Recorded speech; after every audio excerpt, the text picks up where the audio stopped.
Ah, damn, that feels good. Getting a cold beer after coming home from suffering through one of these. Yeah, that's the one I told you guys about.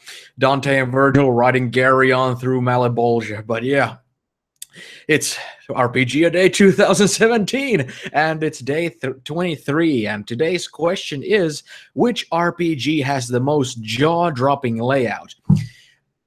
It's a bummer. It's too bad. It's too bad that I don't have it actually here to show you guys. But if you ever get the chance to get your hands on it, to just browse through, just to flip through and look at the pictures and the layout, Fate of the Norns is a gorgeous book. Go to Google image search or something like that. Look up, I can't remember the name of the actual artist who created all of the art for the book, but last summer I was visiting one of my players and online friends, Roger from Raj Alp 1, who's a regular in my gaming group. And he was showing me that book and showing me source books for it and all that stuff that had just gorgeous art in it. And very different, very unique art in it. And it was like every page, like all the sides of the pages had columns and all sorts of cool illustrations. They all were created by single artists, and they had this kind of feel where it had this kind of a children's book kind of style in a certain way, with this very strong mythology theme to it, because of course it's a Viking game, having strongly, rooted itself in Norse mythology and all that. It's got a great imagery of all the kind of Norse mythologies, the myths and tales from the Edda and all that stuff. And it was just great. It was very unique, very colorful, very like it had this very like uh, these autumn colors. So the entire book was pretty much done in oranges and browns and yellows and blacks kind of thing, and whites.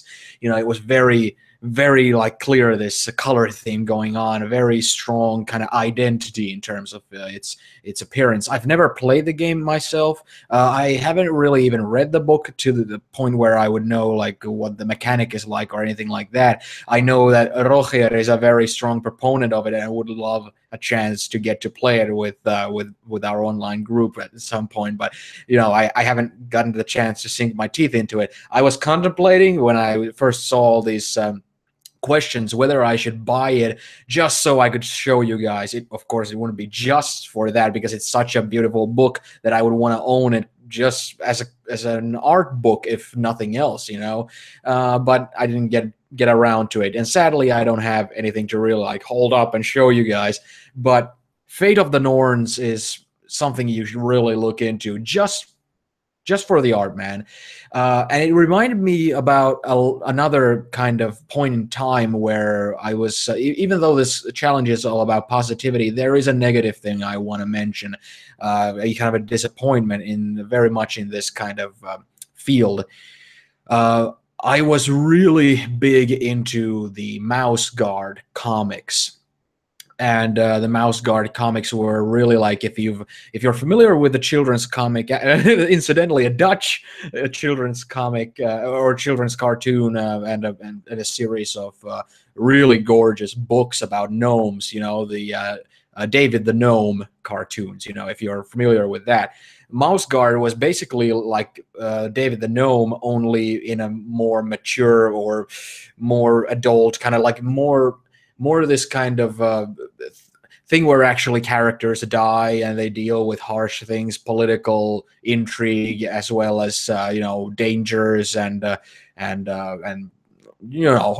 dangerous, terrible, horrible stuff, and also very vastly built culture in that kind of in the world of Mouse Guard. And the Mouse Guard comics are absolutely gorgeous watercolor and ink work, and very like colorful ways of depicting all sorts of different small critters that pose threats to these mice who wear these cloaks and brandish swords and stuff.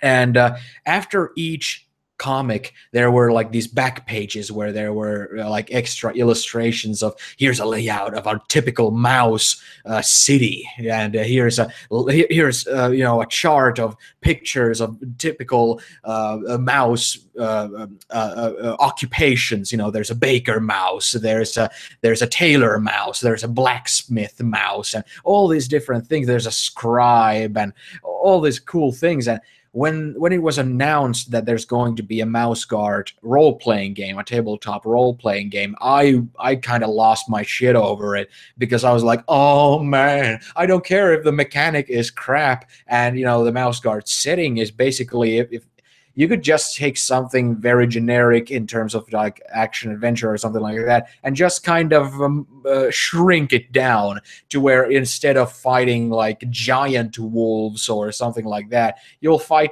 tiny wolves. So maybe some small critters like that. Maybe there's a Wolverine or something like that, and it can be as dangerous as a giant, bear or a wolf or something in like a typical fantasy game or something like that. It's more about just the kind of visual thing, and having a useful and a handy index of everything having to do with the culture and the kind of setting details and stuff. And the thing I was looking forward the most with the Mouse Guard RPG was that I would get a whole bunch of original art, new original art, just for the depiction of the setting, and just for showing me all these different character classes, all these different locations, all these possible little critters you can come across, all these little like noble houses and their banners, all these different things that really like make the world seem very alive and such.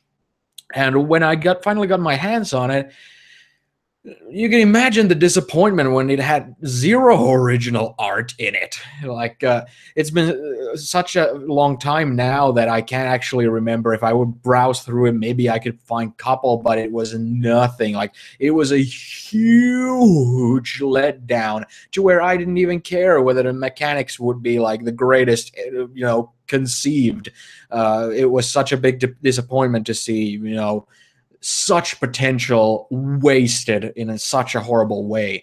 And it was kind of like when I started to browse through Fate of the Norns, and I was so taken by the art, and so like I could imagine someone like tattooing an entire sleeve of their arm or something like that with that style, where you could like knit together those pictures from that book, and they would have a very distinct style, very common theme, and they would be really like well fitting together and stuff, and it would be really neat. It would be just awesome. And getting that sensation of, oh man, that's so cool, from that book, really reminded me of the disappointment that Mouse Guard was for me. And I kind of gave that role-playing game away. Actually, I gave it to Bash Biznet. If Bash is still watching, I wonder if you ever got around to playing Mouse Guard and would have any thoughts on how you liked it. But yeah, at least it's in the hands of somebody who might actually play the game. But yeah, don't mean to be a Debbie Downer here or a party pooper, but that's kind of, there's the flip side to everything. Something can be just so awesome, and something can equally be the same kind of level of letdown. Oh well. This wasn't a wholly negative, at least, but I just felt like I wanted to mention Mouse Guard. There's some RPGs on my shelf where the layout is pretty as well, but they're not like jaw-dropping like this question was kind of going for. Like, I like the layout in, for example, Werewolf the Wild West, where there's a bullet hole going through all the pages, and most of the pages have that kind of a, well, what the hell? What am I talking about? Here it is. Why did I second guess this? If you haven't seen Werewolf the Wild West, the actual physical product, this book is delicious. Check it out. It has a bullet hole going straight through. You know, it's and it's fun. It's one of those very few werewolf games where, you know, look at the thickness. It's thicker than the actual Werewolf the Apocalypse game because there's so much setting information about the Wild West, you know. But look at this layout, like just a regular you know, set here with just regular text. But if you look at the rims of the pages there, I really like this because I'm a big Western fan. I'm a big fan of like Western movies. I would say Weird West is perhaps my favorite kind of fantasy genre. You know, I've never been too much into like steampunk or stuff like that, and a lot of other things. A lot of like space operas and your high fantasy are very secondary to me. And I think Weird West is pretty much where it's at. And when you have stuff like, let me see. I'm not gonna take too much time with this RPG because this was kind of a thing on top of it because it's kind of like I already had my point and I just realized that yeah, actually Werewolf the Wild West has a pretty cool layout on it. I just want to show you one picture, just one picture. Where is it? Where is it? Where is it?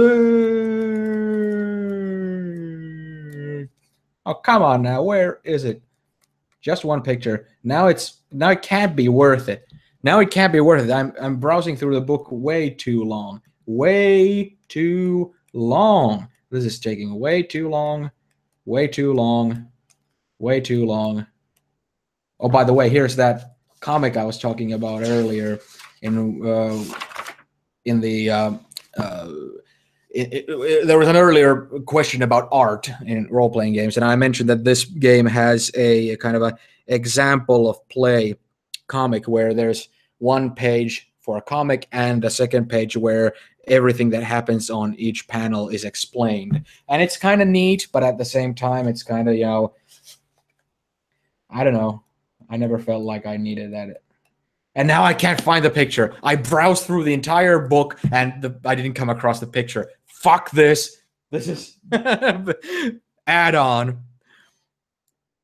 End the video now. Sometimes I just don't have it. Just don't have it every time.